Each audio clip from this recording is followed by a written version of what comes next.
Good evening. It is Monday, February 25th at 7 o'clock, and I call the Maple Plains City Council to order. Please stand and join me in the Pledge of Allegiance. I pledge Allegiance to the flag of the United States of America and to the republic for which it stands, one nation, under God, indivisible, with liberty and justice for all. I am looking for a motion to adopt tonight's agenda. So moved. Moved by Cahill, Second? second by Broda. Any further discussion? All in favor? Aye. Opposed, same sign. Motion carries. Our first item of business tonight is to accept the resignation of John Timpey from the Maple Plains City Council.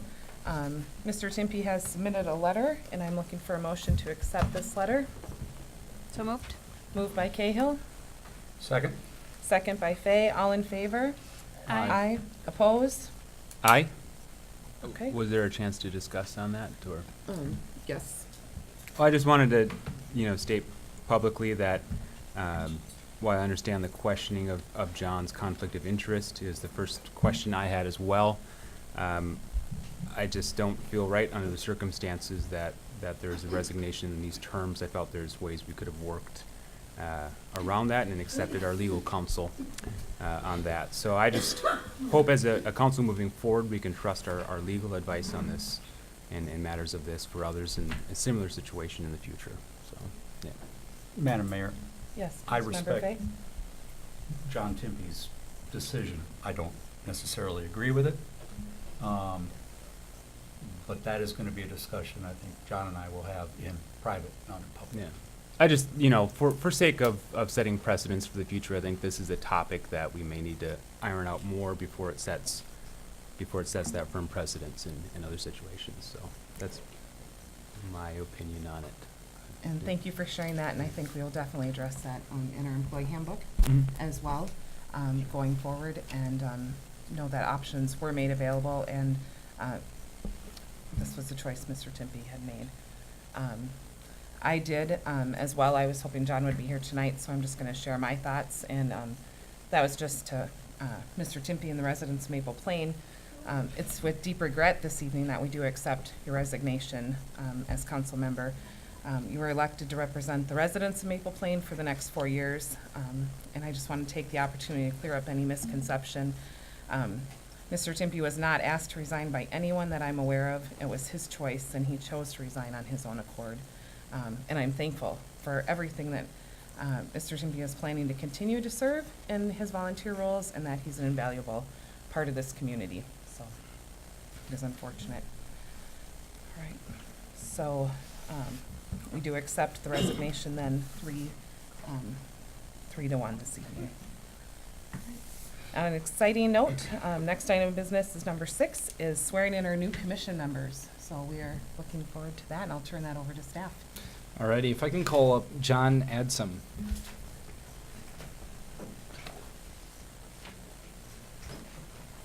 Right in the middle, John. Right in the middle. Alright, if I can have you raise your right hand and repeat after me. I, your name. I, John Adsum, Do solemnly swear solemnly swear that I will support the Constitution of the United States, to support the Constitution of the United States, the Constitution of the State of Minnesota, the Constitution of the State of Minnesota, and will faithfully discharge and will faithfully discharge the duties of the Park Commission the duties of the Park Commission of the City of Maple Plain of the City of Maple Plain in the County of Hennepin in the County of Hennepin and the State of Minnesota and the State of Minnesota to the best of my judgment and ability. to the best of my judgment and ability. So help me God. So help me God. Congratulations. You need to sign these two, and you need to keep it. All right.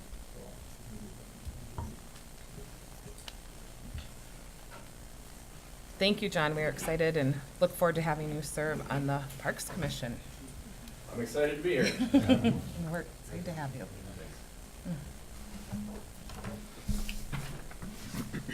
Next, we'll call up Adam Warden. Very similar to last. You could raise your right hand and repeat after me. I, your name. I, Adam Warden, Do solemnly swear do solemnly swear that I will support the Constitution of the United States, that I will support the Constitution of the United States, the Constitution of the State of Minnesota, the Constitution of the State of Minnesota, and will faithfully discharge and will faithfully discharge the duties of the Economic Development Authority the duties of the Economic Development Authority of the City of Maple Plain of the City of Maple Plain in the County of Hennepin and the County of Hennepin and the State of Minnesota, and the State of Minnesota, to the best of my judgment and ability, to the best of my judgment and ability. so help me God. So help me God.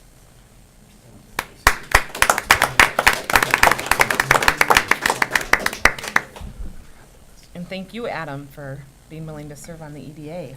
So, it's an exciting time for our city. We have 3 new commissioners. Unfortunately, Mike Melton was not able to be here tonight, but Mike will be serving on the Planning Commission, and he will be sworn in at that meeting. So thank you for your civic engagement and your willingness to serve, and we look forward to working together and continuing to make our city even better.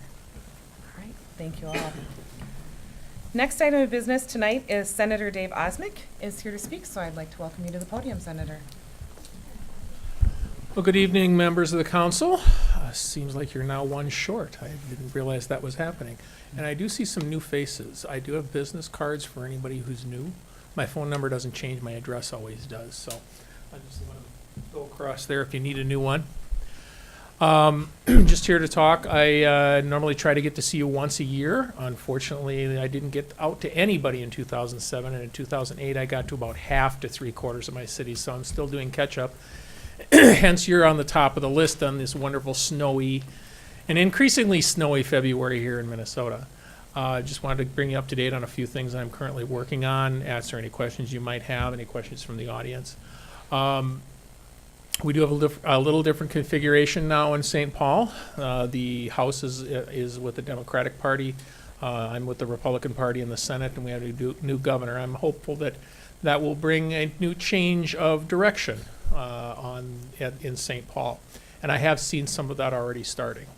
One of those starting points was my distracted driving bill. There's 2 distracted driving bills. Actually, one is a hands-free cell phone bill that Senator Newman is carrying, and I'm carrying the distracted driving bill, is what we call it, that has penalties as well as dealing with texting while driving. Right now, the fines for texting while driving start at $50. We're going to be changing that. You get caught texting while driving, which is a very dangerous situation. My bill changes it to $150 on the first offense, $250 on the second, $500 on the third. And originally, we were going to take your cell phone for third offense and more. That was going to be rather problematic. So what we did was suspend your license for 30 days. I thought that was a very good change because I wanted to make the point that if you're continuing to be using your texting while driving, there needs to be some more severe punishment rather than a slap on the wrist. Also, in my distracted driving bill, we include we legislate that the driver's training courses must contain distracted driving training or distracted driving curriculum in that course. Right now, it's in the book, it's in the handbook, but it's not necessarily required. We're going to make it required now. And then third, if you are caught non-hands-free using a cell phone non-hands-free and you get into an accident that has bodily harm or death, we're going to treat you the same as a DWI. So you're not going to go to jail for 5 days or a week.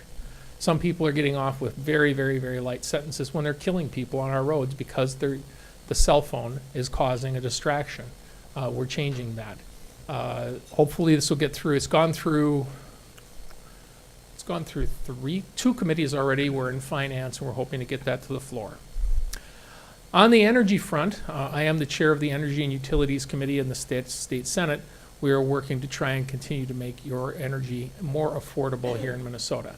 One of the things we're going to be trying to do is put a cap on how much we tax ourselves on our nuclear casks. Every year we put more casks on the pads at Prairie Island and Monticello, and we tax ourselves $500,000 for Xcel ratepayers, which I think everybody is in this room. We're going to put a cap on that because it's gotten now to the point. Next year, I think we hit $35 million goes into the renewable developments account. That's a lot of money, and it's coming out of your pocket. So those are some of the things I'm currently working on. Also have tomorrow. I've been working on this for 7 years. I'm working on some legislation for the Metropolitan Council. They just announced the new appointees to the Metropolitan Council. Yours, I believe you are District 1, that will be Judy Johnson.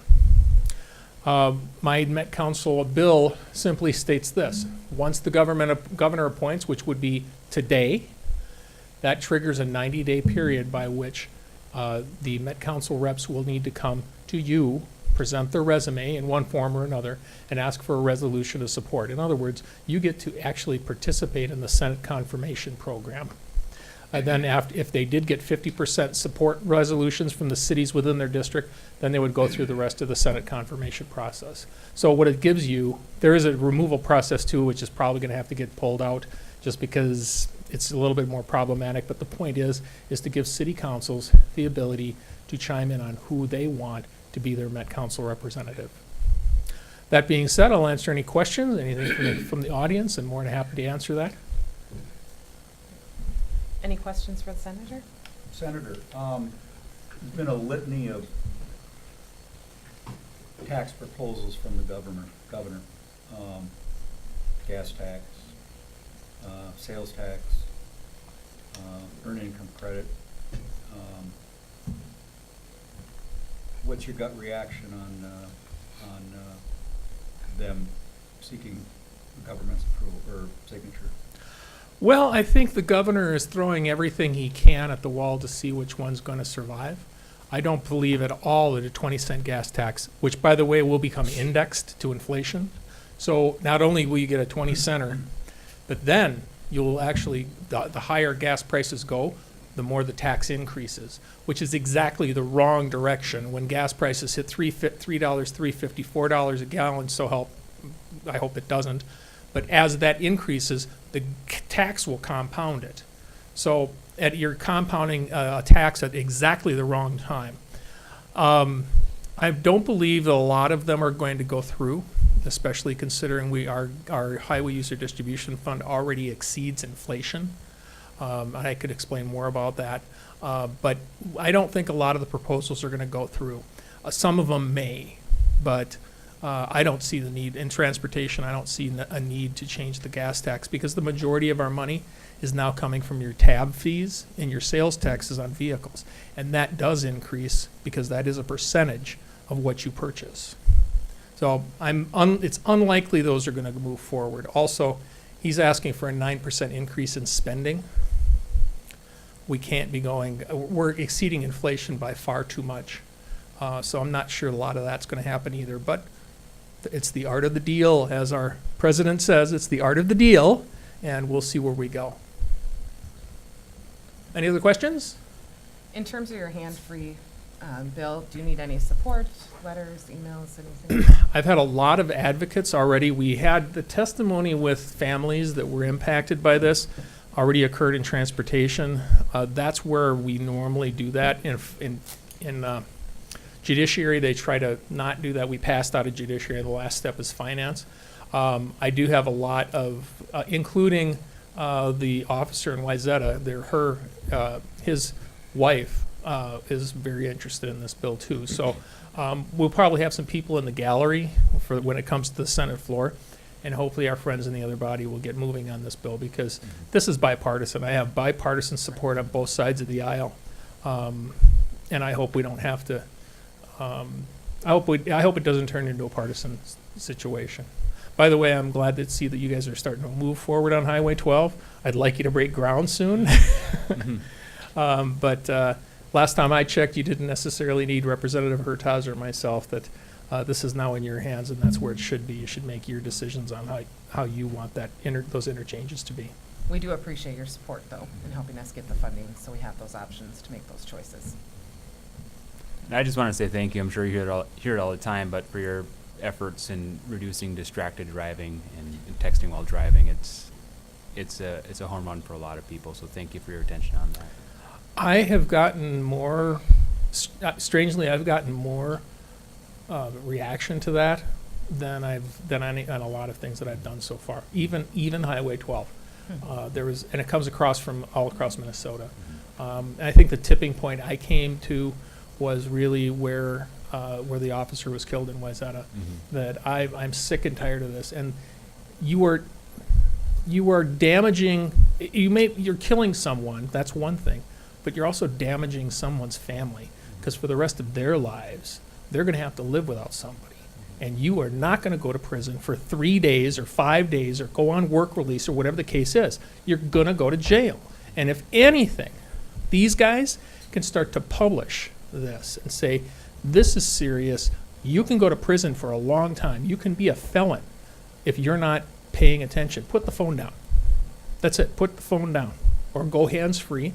And even hands-free is problematic, actually. I mean, I've seen some studies that that's not the perfect solution. But if anything, to highlight for law enforcement, to highlight how important this is and have punishment behind it that has some teeth. So, thank you. I do appreciate that. There's a lot of times I don't get anybody saying anything. So, but I do appreciate that. Any other questions from the audience? Yes, sir. With this distracted driving bill going hands-free, I used to live in the state of New York where it was actually against the law to actually use your phone. So you had to be hands-free. Is that going to be part of the bill where you need to be, it's the law?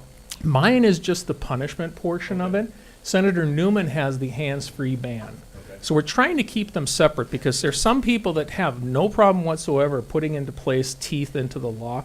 There are some people, particularly more of the rural senators, that have problems with a complete ban because there's sometimes they will drive for 10 minutes and not see a car. So we're trying to keep them somewhat separate so that people could make a decision if they support both. I frankly am on Senator Newman's bill as a co-author, and then I'm taking my lead on mine. So they're sort of working in tandem. Questions?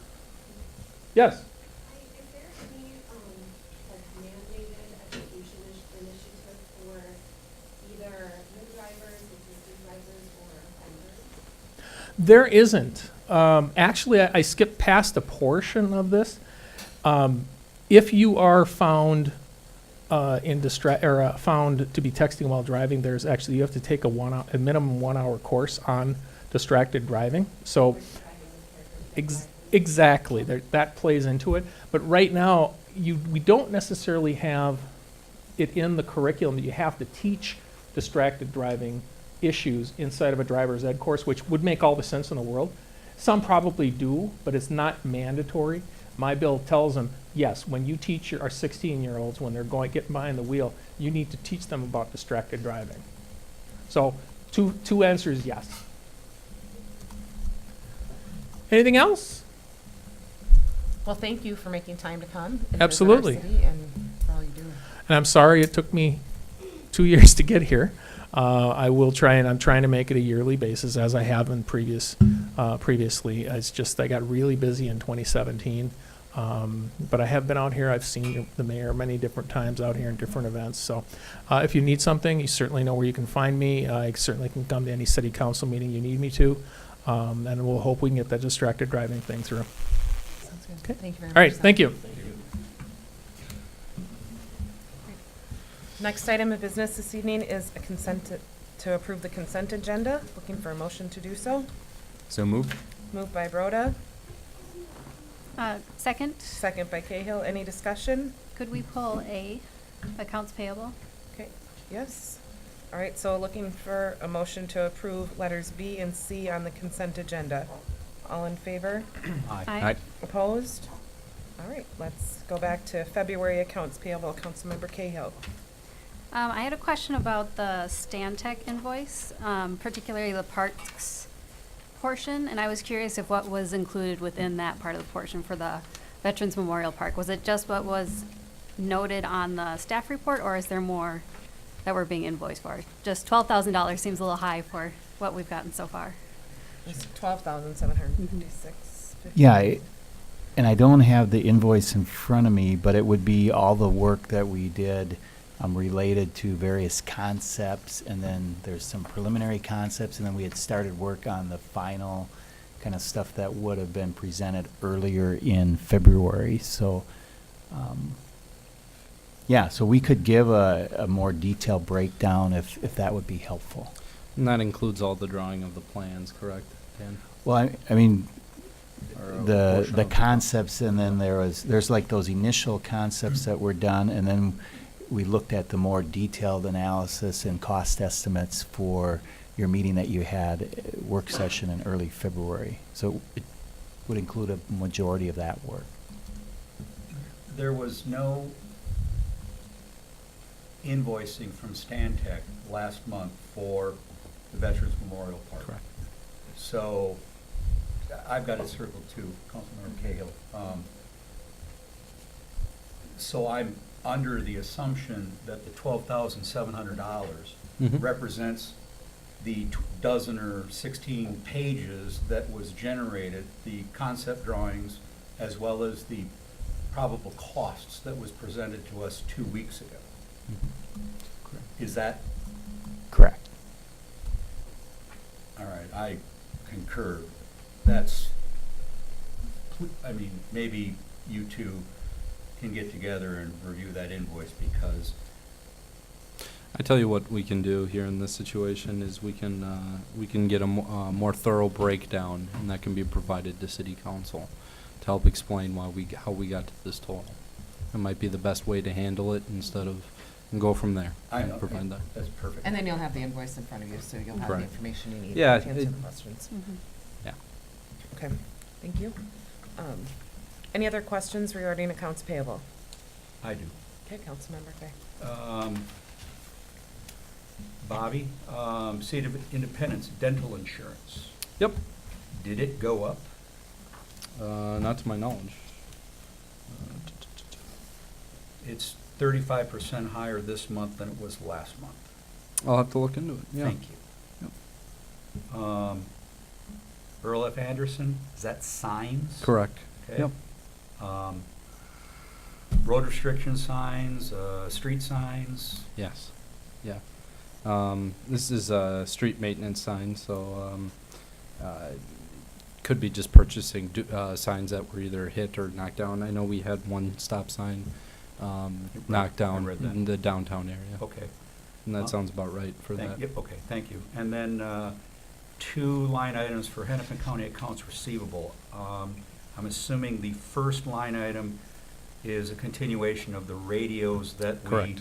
The second ones are billed to the Fire Partnership Fund. Did the fire department get new radios, or are they leasing new radios? What is the $1,350? I believe so. I'll have to look into that. Also, I'm not sure why it's on this list, that 801 number. Typically, they're not. Yeah. So I'll have to look into that. Okay, and, okay. And I think you and Dan will take care of Veterans Memorial. And Bobby, just a question. Is it possible without too much effort, when the descriptor is contract services or something like that, or the title is contract services, to add a descriptor into it so that as I'm running through line item to line item, I know this is signs or street materials, because I'm just wasting everyone's time if I'm asking silly questions like this that I think I already know the answer to. So Sure. there's a series of them that, you know, many have descriptors, some do not. Sure. Thank you. Yep. That's all I had on accounts payable. Any questions? Okay, with that, looking for a motion to accept accounts payable for the month of February. I'll make that motion. Motion by Councilmember Fay, Second? second by Councilmember Broda. All in favor? Aye. Opposed, same sign. Motion carries. Next item of business is our administrative reports. Typically, we receive those as written, but we do have Chief here and our city engineer, so if anyone has any questions regarding those, otherwise or if either of you have anything you wanted to say since you're here. Okay, then with that, I'm looking for a motion to accept the administrative reports as written from the city engineer, the city planner, West Hennepin Public Safety, Public Works, and City Administration. So moved? Moved by Councilmember Cahill, Second? second by Councilmember Broda. Any further discussion? I All would, in- oh, go no, ahead, I just want to Councilmember note that I Cahill. enjoyed that the police report was actual text this time, because you can highlight it on the computer, so instead of a scanned document, Yeah. so thank you. Appreciate it. Any other comments or questions? All right, with that, all in favor? Aye. Aye. Opposed, same sign. Motion carries. Next item of business is to open the public hearing for the issuance of revenue bonds for Haven Homes Incorporated. Looking for a motion to open that public hearing. I'll make that motion. Motion by Fay. Looking for a second. Second? Second by Councilmember Cahill. The public hearing is open at 7:25. Anyone to speak for the public hearing? Any? Oh, sorry, yeah, we need to vote. Yeah. Sorry. Okay, let's vote. We have a motion. All in favor of opening the public hearing? Aye. Opposed, same sign. Robert is pleased. Thank you. The public hearing is open at 7:25. Hi, my name's Kathy Youngquist. I'm the Chief Financial Officer for Elam Care. Elam Care is the parent company of Haven Homes, Inc. And I'm just here to answer any questions you may have. Haven Homes has been in the city for quite a while. Elam's been involved with Haven Homes since 2014, so we're relatively new to working with Haven Homes, but we've done a lot of work to help move the financial picture to a better place where we can be looking at a project like this, and we're very excited to be able to do this. Thank you. Thank you for being here, and we are thrilled to have Haven Homes in our community. Thank you. Any questions? Thank you. Anyone else? Any comments, questions for the public hearing? Any other comments or questions for the public hearing? And last call for the public hearing. Okay, with that, looking for a motion to close the public hearing. So moved? Moved by Cahill, Second? second by Broda. Any further discussion? All in favor of closing the public hearing for the issuance of revenue bonds for Haven Homes? Aye. Opposed, same sign. Motion carries. So the next item of business is Resolution 19-0225-01, authorizing and providing for the issuance and sale of revenue bonds at the request of Haven Homes. I'm going to turn that over to staff. Thank you, Honorable Mayor and City Council. Essentially what this is that we're looking at is we've been blessed with having a wonderful company here in town as Haven Homes look to expand a project that we've been reviewing for quite some time and has gone before the City Council to approve a plat in the past. And they've approached the city with help on financing. I'm going to kind of break down what that entails. So the city, we do bonding projects all the time. And by doing that, and obviously we fulfill our end of the bargain when we go out for bonds and we pay these back. And we have a wonderful credit rating. And that's just because, A, we do it a lot with street projects. We do could be facility projects. We do a number of different things, and we also have a lot of the times general obligation bonds, which the taxpayers would help pay those bonds off. So we're an entity that does this quite often. What is being asked today is for Haven Homes to essentially use our bond card, our interest card. Basically, when we go out for a bond, and we have an interest rate that's tied to it, and as a city, we're able to give that card to businesses when they are looking to do expansion projects. Now, typically, the city would do a project, or they'd give this card out really to any type of business that's looking to expand. But typically, there's a $10 million cap in terms of what's bank qualified, which what that really means is that there's about 0.1% difference in a rating right now. That's the difference of bond qualified. It goes up to 10 million. Haven Homes is asking for 34.4 million, so that's a much larger amount. So what does that mean to the city? Well, there's two things. First, no matter what we do here tonight, the city's not liable. So if any payments aren't made, the city's not responsible, and no one here, we're not in any trouble. It's not to the taxpayers, no nothing. But the second part is that because it does count against our $10 million that we're able to do that's bank qualified, it just means that if we ever went out for bonds this year, which we're not scheduled to do any street reconstruction projects, we did one last year, that would mean that it could potentially mean a 0.1% difference in interest. Now, that's where it's currently at, which would, with Ellers, who we use to do our bonding, it's a competitive process, and so that would typically wash out. It really isn't going to affect us.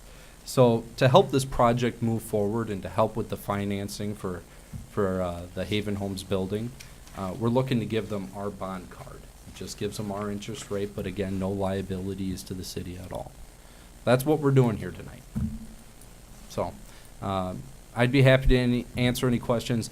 Andy Pratt from Eckberg Lammers is here, and he looks at the finance bond type documents that we do either for street reconstruction projects or helping out one of our wonderful companies we have here in Maple Plain. So any questions, I could help that, or Andy here as well. Does this impact our ability to draw bonds after 2019 or impact our bond rates? Nope. Or anything 2020 beyond? No. So Nope. it'd just be for the calendar year. My understanding, that's correct, Andy. Okay. And even with that, would it impact our ability to go out for bond in 2019? Like, is there would it only impact the rates, or would it be a limit to how much we could bond in 2019? I think that's a good question, Councilmember and Mayor, members of the council. Andy Pratt from Eckberg Lammers in Stillwater, and as the city administrator mentioned, I've been working with the city probably for over a decade now, and I've never been to a meeting yet, so it's I'm happy to be here. Every time you do a general obligation bond issue for streets or sewers or water or what have you, I'm the one at our firm that drafts the documents and the resolutions for you to adopt. And as your city administrator mentioned, those are pretty much kind of the bread and butter processes to finance your city, and those are usually tax levy or rates for water and sewer and that sort of thing. So this is different certainly in that you're being asked, and I'm reading these, but I don't think that you have to read all these. These are documents with the city's signature on them, and they really boil down to sort of a way for the city to lend the principal amount is up to $45 million that you've authorized, probably less than that though, to lend that money to the 501c3 nonprofit that's doing the project. And no, that does not limit the city for anything the city might want to do either this year or beyond. It does limit your bank qualification access, I'll call it, because that's a $10 million limit per year, as your city administrator mentioned. And in the past, during the recession, that really meant something more than it does today. I can't explain the reasons why bank-qualified bonds are more appealing. Probably Aaron from Northland Securities can do it, but they're more appealing to banks, and so you're going to get a better interest rate on those. And during the recession, that was more of a big deal. Now it's really only 10 to 15 basis points, or 0.1 to 0.15% of a higher interest rate in 2019. And the city isn't even planning, as far as we know, to issue general obligation bonds this year. So I don't really think it's going to be a hit to the city for any extra cost for that. There are two limits on what the city can do for bonding projects. It has to be authorized by law, and sometimes you have to have a referendum when you do these things. Sometimes you don't. For general city hall or streets, you don't have to. You can have assessment projects. So that's number one. Number two is you are limited to you can issue enough bonds until you hit your debt limit, which is 3% of your taxable market value, which for cities, you usually have quite a bit of capacity there. You do have bonds outstanding that count towards the limit sometimes, and your financial advisor has all that information. So I don't really see anything standing in your way here. And it's an opportunity to help a nonprofit with a project that will help the city. My highlights here, and I'm happy to answer any questions too, but sort of my goal in working on this with the city, and I haven't drafted these documents. Northland, as the underwriter of these bonds, has legal counsel that drafts these, and I'm reviewing them from just the city's standpoint. And I just want to make sure that there's language in there saying that if there's any issues here or anything, the city, it's clear the city's not liable for any repayment or any default or anything like that. And so far, the documents certainly address that in your favor. I mean, there's no way to really have anyone force you to raise taxes for this. I mean, there is no way to do that. It's not authorized, so that's not going to be part of it. And there's also a few examples, such as, I'll give you one. The IRS can audit bonds like these, obviously, and the city of Maple Plain is the bond issuer, so you would get the audit sort of notification. But the borrower and the various underwriters and market investors would be sort of having to reply to that audit. So if you expend any funds to have your city administrator call me or something in response to this, even those costs are being picked up by the borrower. My costs for doing this for doing this review are also part of that too. So that it's really a conduit. They call it a conduit revenue bond. The city is just really the conduit. Nonprofit borrowers cannot, if they try to access the capital markets, they can't access tax exempt debt, which is cheaper for them to pay. They have to hook up with a municipality, and so federal tax regulations allow for all this to happen. That's why you have to have a public hearing tonight and do this approval. So I think closing is not until maybe April or something on these. So yeah, probably won't happen by April. But so Right. all right, that's all I had. Thanks. Thank you, Andy. Any other questions for Andy or for staff? I don't know if I clearly heard it or not, but this cap, this currently 1%, it's strictly affects this year. Correct. If this is a 20-year revenue bond or general obligation bond, we're not put into this position for 20 years. Correct. It's the first year. Yep. Okay. And we are not going out for bond for anything Correct. this year, so. Please no, yeah. Perfect timing. Yeah. Yep. Any other questions or comments? All right, thank you, Andy. So, thank you for being here. Looking for a motion, hearing for resolution -19-0225-01, authorizing and providing for the issuance and the sale of revenue bonds at the request of Haven Homes. I'll make that motion. Motion by Councilmember Fay, Second? second by Councilmember Cahill, and this is a resolution vote, so I'll turn that over to Bobby. Councilmember Cahill. Aye. Councilmember Fay. Aye. Mayor Moskowski. Aye. Councilmember Broda. Aye. The ayes have it 4-0. Thank you. Thank you for being here tonight to help clarify everyone. Next item of business is purchase agreement and approval between Cassia and the City of Maple Plain. Thank you, Mayor and City Council. What you have before you is a purchase agreement that was negotiated between myself and Elam Care, or Cassia, for the sale of the current Park and Ride property. That's approximately 1.96 acres, and as council may be aware, there's been a lot of red tape to get to this point.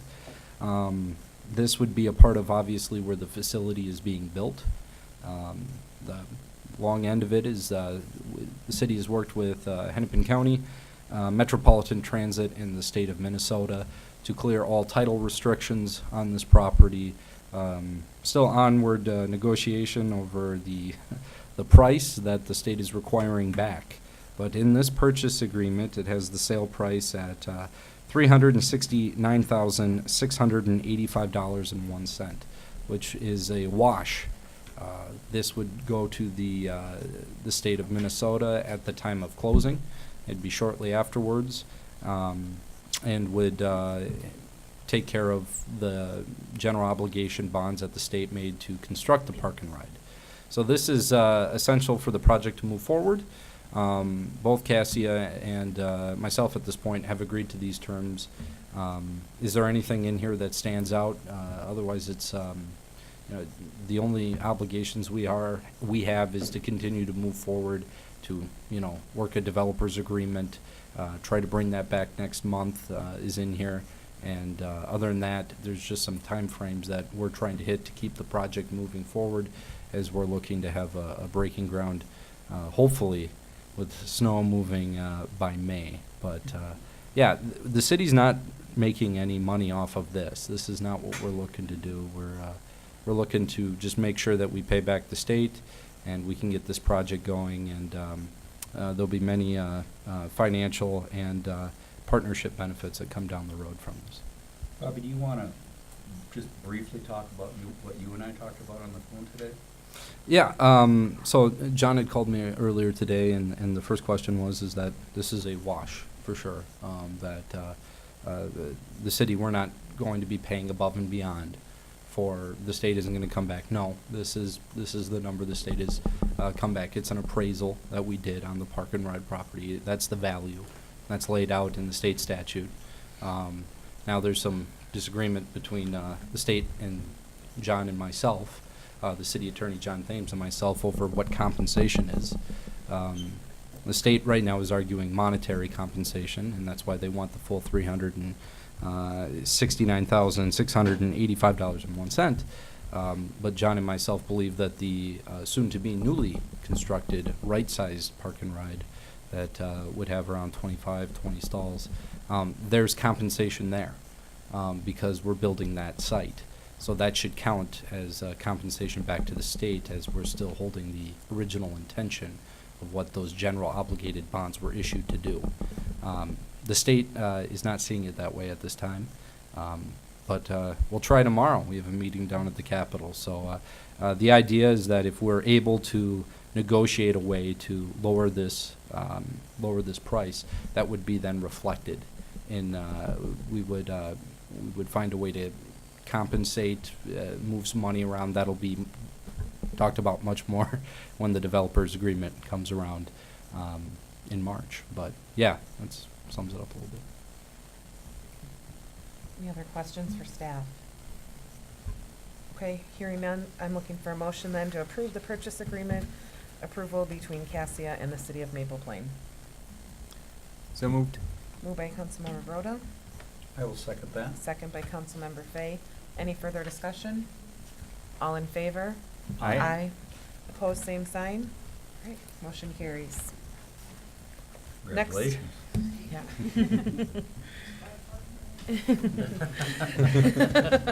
Your dream came true.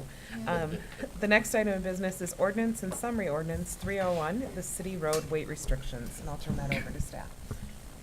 Honorable Mayor and Council, before you is a seasonal weight restriction change ordinance to help West Hennepin Public Safety Department enforce the seasonal weight restriction violations on city streets.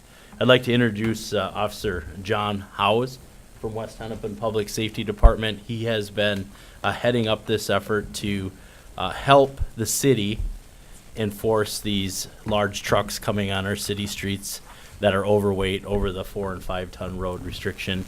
And he developed through research a new ordinance that he thinks it would be beneficial for the city to have to help with some of those repayment or restitution back to the city for any damages caused.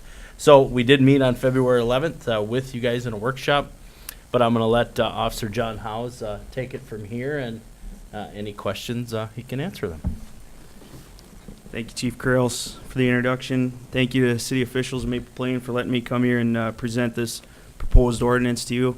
This is my second time in front of a city council, so hopefully it goes pretty smooth. The first time went really good, but I look forward to doing this in the future with new ideas on behalf of West Hennepin Public Safety to you guys in the future as well.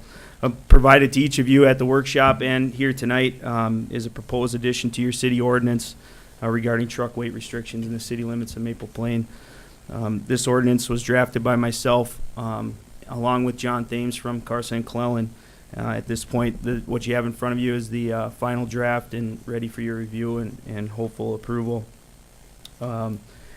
This ordinance would allow the city of Maple Plain to obtain restitution to repair damaged roadways in the city limits caused by overweight trucks. This ordinance only relates to tar and gravel roadways. It only relates to city roads. Does not apply to county roads or state highways. We have the authority to enforce those sort of things as police officers, but that's not what this ordinance would be used for. We would use state statute for that. But this ordinance would be specific to city streets. The one thing that it does all officers that are going to enforce this ordinance will have to receive training from the state of Minnesota for weights and measurements for commercial motor vehicles. That's also in that ordinance. You'll see in the ordinance, it talks about permits that are available, which is something that we needed to address from prior enforcement interactions with people. In that ordinance, you'll see there are 3 permits. They're the emergency permit, the single trip permit, and the residential annual permit. That's pretty much going to be the only administrative cost that's going to, or impact it's going to have to the city of Maple Plain, would be for the city administrator in cooperation with the public works director or employees to review those permits and determine if they're necessary or not. And the issuance of those permits would become from the city of Maple Plain office. As far as anything else in relation to this ordinance, that's going to be handled by the police department, and most likely it'll be me for the first year handing out or mailing letters and doing all that other stuff, but just the permits would be impactful for you. Also in the ordinance, it talks a little bit about exempt vehicles. We follow the state statute with that, but it is noted in the ordinance, which include buses, milk trucks, utility vehicles, garbage trucks, certain cargo vehicles, emergency vehicles, city vehicles, and utility vehicles during emergencies. Basically, just a little bit of how we got it to this point. I started doing this truck enforcement last year, a little bit harder, mainly in the city limits of Independence, just to kind of test the waters. And the overall reaction to it was very good from the violators, from the city of Independence. Basically what I did is I contacted Medina Police Department, Corcoran Police Department, and some other police departments and obtained their city ordinances, which mirror what our ordinance is. And just figured out, how do they do it? Is it successful? What are the goods and the bads? And so basically that's how we came to this point right now is, with those guys' help. Also included in here, and I know you're going to talk about it next, is going to be the restitution pay table or fee schedule. That has been established by the other cities that I reached out to, and also is established in state statute as well. That's all I got. Do you have any questions for me? Any questions for Officer House? John, you said the only increase in administrative activity would be due to an increase year to year in the amount of permits Correct. issued. Otherwise, there will be little or no administrative expenses that continue to increase, except for the amount of permits. Is that correct? Yes, sir. Yep, that's correct. And I asked during our workshop, you had brought that up, and I had made notes of some of the questions that people had, and I had reached out to some officers from Medina, and as far as the paperwork and the real administrative stuff that does take a lot of time, that's going to be all to the police department and part of the enforcement action in obtaining that restitution. So the letters, the payment, all that stuff. Basically, the biggest thing that might be of time consuming to you is determining whether or not a permit is reasonable for this individual or business to be issued a permit, specifically during this 3-month period where you have road restrictions. It's not going to be an all-year type deal unless the city determines that this road needs to stay posted at a certain tonnage. But it's mainly going to be for 3 months. And just to give some context, we don't get a lot of these. Sure. And people already know if there's someone's bringing in a truck that's over a local weight restriction, typically sometimes we'll get calls, sometimes we don't. That's why we have the ordinance and trying to move forward in the first place. But the ones that we do, typically not usually, along with Public Works, we're not giving a lot of exceptions unless there's really good reason behind it. So it's not a huge burden on city staff time because we don't get a lot of them. But yeah. Well, I appreciate the work that's gone into this because I think it gives our staff some flexibility in making decisions, and sometimes people can't plan, when they need to move and things happen. And so I like that for our residents, and I also like the fact that the money will go back into the roads that are being damaged, which I think is important. Yeah. Any other questions or comments? Yeah, I just want to say publicly again, thank you for all the time you put into this, and I hope it's been a fun experience for you. It has been, thank you. Yeah. Yeah, it's been interesting, so. We even it's gave you good. snacks tonight. We didn't I know, yeah. I'm gonna expect Specifically that for in the you, future yeah. now, I guess. Uh-oh. Yeah. All right, so with that, I'm looking for a motion to approve ordinance and summary ordinance 301, city road weight restrictions. So moved? Moved by Cahill, Second? second by Broda, and we'll do this by roll call. Councilmember Fay, Aye. Mayor Moskowski, Aye. Councilmember Broda, Aye. Councilmember Cahill. Aye. The ayes have it 4-0. And our next item of business related to that is ordinance and summary ordinance 302 to amend the fee schedule for the permit and weight restriction restitution. Any discussion or further questions on that? Okay, hearing none, looking for a motion. I'll make that motion. Moved by Councilmember Fay. Second? Second by Councilmember Cahill, and we'll have another roll call vote. Mayor Moskowski, Aye. Councilmember Broda, Aye. Councilmember Fay, Cahill, Aye. Councilmember Fay. Wow. Aye. The ayes have it 4-0 on that one, too. Keeping everyone awake. All right. Thank you very much, Officer Rose. Next item of business is to authorize preparation of plans and specifications for Veterans Memorial Park. I'll turn that over to Mr. Boyer. Sure. Thank you, Mayor and Council. In your packet is information that was discussed at the February 11th work session. And at that meeting, there was discussion of proceeding with the Veterans Memorial Plaza, the Great Lawn with the band shell, a swing set replacement, and then also wiring to the existing picnic shelter. So we've kind of included some of the background and fact information in the staff agenda memo or action memo, and we included the cost estimates and the drawings that were discussed. And I know one other thing that the staff, I think, has looked at is that the council discussed at the last meeting was some grant applications that some of this work they feel would be eligible for grants. And so I think that date coming up here is in March where some of those submittals will have to go in. So at this point in time, we can answer any questions, but we're looking for authorization to prepare plans and specs. So just to clarify too, that there's a playground element that was mentioned, and that playground element is the element that we are looking for grant dollars. So we're authorizing the plans so we have them of what we would need to do to get a playground set, and that will also help with us in putting together grant applications, some of that information in a timely period.